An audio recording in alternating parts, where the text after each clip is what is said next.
This story comes from Best of Redditor Updates and is titled, Will I Be the Astronaut If I Told My Male 46 Kids, Male 16, Female 18, Their Recently Deceased Mother, Female 44, Cheated on Me?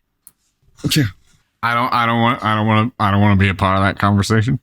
The wound's still a bit fresh. A month ago, my wife of 22 years tragically died in a car crash. Cynthia was one of those drivers that loved to stare into her phone, and unfortunately, this bad habit caught up with her in the last week of January. I was pretty devastated when the police showed up at my door and told me she had a fatal accident, and I wanted to honor her somehow. At the time of the accident, I had no idea she was having an affair. The last 4 or 5 months, I did notice she was pulling away and our intimacy decreased, but I thought this was just something that happened to couples after 20 years, so I didn't put much mind to it. But, at least from what she told me, Cynthia started to get into writing. She was constantly on her laptop typing away at all hours. She told me she was working on a fantasy book, hopefully the first of a series. When I asked more, she said it was about a fantasy world where a super advanced human race appears and interacts with orcs and elves and magic with laser guns and high tech. It sounded very cool, and Cynthia promised as soon as she had a first draft she liked, she would let me read it. I decided to honor her by getting the draft of her book and hiring a writer to clean it up and publish it with a novelty press. I got on her laptop and no book, no sign at all. I opened her Chrome, thinking she might have written it in Google Drive, and saw a bunch of pinned tabs. One was a Facebook Messenger tab with a ton of her messages with a man, John. I have no idea who John is, never met him, but they talked about meeting up, exchanging photos, everything. The last message John sent her was 2 days before Cynthia's accident. The two saying they loved each other, and him saying he was going on a business trip to Germany. The messages between Cynthia and John have shown they had met up at the house more than once, so I already had the locks changed. Not sure if John is back yet, and frankly, don't care if he is. I mean, that's... So you lose your wife, and then find out she was cheating on you. That's It's not enough pain. I was thoroughly devastated. She did have a Google Drive tab, but in her drive wasn't a book about elves as Vulcans, but a shared document with John. The document was a plan she and John drafted on how to divorce me, turn the kids against me, and take our home and as much money as possible. One thing she noted was she had been taking money, a few hundred a month, and putting it in a separate account. I got the bank thing sorted out and the money in the kids' college account. I've also been going to therapy twice a week now. It is hard to be mad at someone who is dead, especially someone everyone else in your life is grieving and praising as a wonderful wife and mother.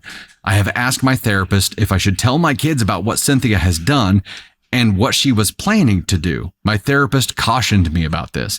He said that they just lost their mother and being told this would be condemning her memory. Damnatio memoriae. Maybe now is not the time, but I think eventually would be a time for my kids to know. Wow. Okay. Comments here. 1, now is definitely not the time to burden them with that. 2, I agree. As someone who lost a parent when I was growing up, I could not handle information like that at the time. I know every kid is different, so you know yours the best, but personally, I think it'd be easier to wait until they are independent adults, not just legal adults, because I did not consider myself to be functioning as an adult at 18 and can process everything without taking a toll on their mental health during a time of grief. 3, my kids were grown and still had daddy on a pedestal. I told them eventually that he might have been a good dad, but he wasn't a good husband. They got it. They were 4 and 5 when he died and 20-something when I said that. They quit comparing their stepdad so harshly. We got an update to read here, but I can't imagine even finding out all of this out that I would want to inflict this additional pain onto kids who are already grieving. And the kids are, let me scroll back up for 16 and 18. Yeah, I mean, right now, this is your pain, OP, right? This is relationship pain. And yes, she had this plot to turn them against you, which sucks and would have involved them at the time. But luckily, it doesn't sound like it got to that point yet. So right now, this is your pain. Update 5 days later. Some things have happened since last time. To answer some questions, I have gone to the bank and got control of Cynthia's account and transferred the money into savings account for the kids. Also, my kids already suspected. Okay. Tuesday night, my eldest Michelle said her and my son Jason had something to say to me. They sat me down in the living room and Michelle said, "We think mom was cheating on you." Now it's okay to talk about. They both said they weren't sure, but it was eating them up to see me in extreme grief the past month, and they thought I should hear what they suspected. They brought up how Cynthia was always away, and when she was at home, she would make strange observations about me. Stuff like, "Isn't it weird your dad's working late this week?" This is one of those seeds Cynthia mentioned in her document that she wanted to plant in the kids. Okay, so she did already start that phase. Michelle said her suspicions were high the week before the accident when she got home from school and saw a strange jacket on the coat hook by the front door. It wasn't any jacket Jason or I had, so she was very suspicious about it. I told both of my kids that I didn't tell them, but I found the evidence on their mom's computer when I was looking for the book she said she was writing. Michelle wanted to see the evidence, but Jason said he didn't want to think or talk about mom for a while. I shared the info with Michelle after she insisted she already suspected her mom and was ready for it. It feels good to now have someone close that can talk to me about this beyond my therapist.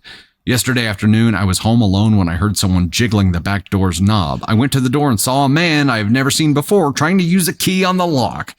I told him to step back from the door and he almost jumped. I opened the door crack and asked him who he was and what he was doing in my backyard. It was John, Cynthia's affair partner. Apparently, he had not received the news yet. He told me that he had worked with my wife and he just got back from a trip and saw Cynthia passed away on social media. And he and Cynthia were starting a business. They had a business bank account with his investment money in the business, and he was wondering if I could help him get the business funds transferred over. Oh, this bag of dicks. Wow. He's still trying. He's still trying to execute this skeezy plan. Okay, hold on. At this point, it sounds like he was just taking advantage of her to siphon some money away because he showed up right after finding out that she passed, still trying to get in. So he was trying to use the key on the house knowing that she was already passed? Was he going to go look for money that she had stashed somewhere? What was he attempting to pull off here? Yeah, and he had a key. He had a key, but OP had already changed the locks because he knew he had a key. What the blubbins? I looked him straight in the eye and said I was at the bank and Cynthia didn't have an extra business account and that I had no idea what he was talking about. John also said that he wanted to check my wife's things for any sensitive business documents. Oh, yeah, business documents. You mean like the dirty business you guys were having together? That business? I said he was a stranger and was not welcome in my home, especially since he tried to enter without permission. John looked defeated, but did suggest he would consult with a lawyer about his sensitive business documents and business funds. You do that, buddy. You do that. You do that. Yeah. And we'll have a chat with our lawyer about attempted breaking and entering, and also how you're showing up here to a family who is grieving the loss of their wife and mother. Yes, she was cheating, but she's still a mother to these kids, and you're showing up trying to sneak in the house to steal shit. I don't think we need to know anything else about you. Nothing. We don't need to know anything else about this guy. Comments. 1, John had a key to your home. 2, and he knew Cynthia was dead and still tried to enter like he had rights to it. OP needs to consult their own lawyer and get the locks changed. He already changed the locks, but yes, lawyer up. 3, he wanted the money and to get rid of all proof of where the money came from. OP needs to secure all of those things he found in case this guy will try to go to court with his story. 4, honestly, you might want to start calling lawyers and get a consultation with both family law and civil litigation attorneys on the off chance John actually pursues something further. I would also start taking the time to go through everything of hers along with changing the passwords to all of her online accounts. When changing the passwords, don't forget to change the security questions as well as any phone numbers and emails attached to the accounts. Yeah, we do have another update to read, but let's talk about this for a second. Holy crap. At this point, there's a significant risk involved because this John guy was clearly taking advantage of her. She didn't know it. She thought she was just having a love affair, but this guy was siphoning things away and now tried to break into the house, wants to go through all of her stuff to look for sensitive documents here. It's clearly a lie. So you don't know what this guy is capable of. I would start installing some security system stuff if you don't already have it. Definitely make sure that you have some kind of security monitoring cameras, that kind of thing. I would be worried about the kids at this point because you don't know what this guy's capable of. And he sounds pretty freaking desperate to try to break into the house right after finding out that she's passed. So that seems pretty desperate. Update number 2. Had to clean up some situations. Just remembered this existed, so I'd pop in to update. Some people were upset with my comment about my wife's bad texting habit catching up with her. Have to admit, emotions were and are probably still and will be high for quite a while regarding her. It was a pretty callous thing to say, I admit. The locks were changed before John showed up, when I saw, based on their conversations, that he was at the house several times. Also, the back door is in the same room as the home office, so of course I could hear someone trying to open it. I've had a credit check done on Cynthia and checked with all the local banks. I got the only account she had. Been going through our financials for the last year, and there were several withdrawals by her for a few hundred here or there a month, which it doesn't appear were deposited into the getaway account. So there's something somewhere. The getaway account did have an extra approximate $2,000 in it versus what she took out. Could be John's money, can't be sure. Cynthia hasn't worked in 2 years. We reached a level of financial stability to where Cynthia wanted to retire early and focus on being a fantasy writer. No idea where she met John, and honestly, it's beyond the point of caring right now. But she never wanted to be a fantasy writer, so she retired early so she could cheat. Didn't recognize John from the photos because most of the shots were not facially focused, sorry to say. Oof. I did take some advice and hired a PI to investigate. John, good call. He is a 40-year-old married carpenter and father of 3. Lots of people suggested I destroy his marriage or sue him, but honestly, the whole ordeal has me exhausted. I am just happy to have Michelle and Jason with me. I still go to counseling every week, and the days are getting better. Now for the update. In Cynthia and John's master plan, one of their ideas to alienate my children from me was to create a narrative of me cheating.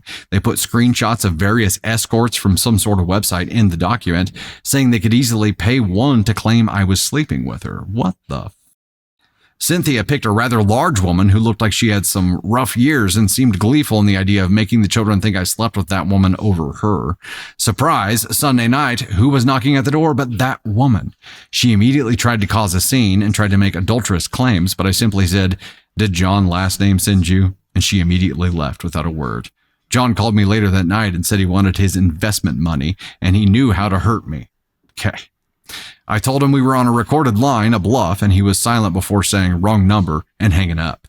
Might need to start looking at an RO now. Yeah.